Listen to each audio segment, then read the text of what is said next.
Hello বন্ধুরা, চিরসখার আজকের রিভিউতে এই ব্যাপারটাই পরিষ্কার হয় যে জুয়েলারির দোকানে কেনাকাটা করতে গিয়ে পার্বতী অত্যন্ত উৎফুল্ল হলেও ক্রমশই তার হাসি মিলেই যেতে থাকে। কারণ নতুনদার কেনাকাটার ধরন তার মনে একটা বিশেষ সন্দেহের জন্ম দেয়।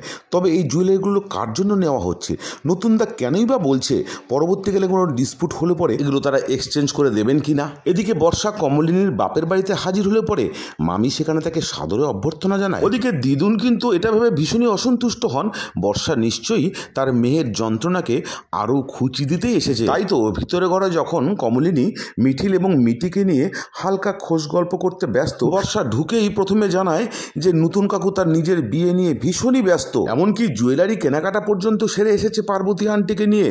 আর তাছাড়াও বর্ষার ওপরই দায়িত্ব দিয়েছে নিমন্ত্রিতদের তালিকা প্রস্তুত করবার জন্য, যেটা শুনে বাদবাকি তিনজনই কিন্তু ভীষণই রিয়্যাক্ট করে ওঠে। এর ফাঁকেই যখন মিটিল জানায় যে তাকে বিশেষ কারণে গোয়া চলে যেতে হচ্ছে, বর্ষা অত্যন্ত দুঃখের ভান করে জানায় যে নতুন কাকুর রিসেপশনে সেনা থাকলে কি করে হবে। এদিকে দেখা যায় পার্বতীকে যতটা গ্রাম্য সরল বনে মনে হয়েছিল সে আদৌ ততটা নয়। রীতিমতো অভিযোগের সুরে পার্বতী লিখতে শুরু করে যে সে নতুনদার সমস্ত খেলাই ধরে ফেলেছে, বাস্তবটা বুঝতে পেরেছে।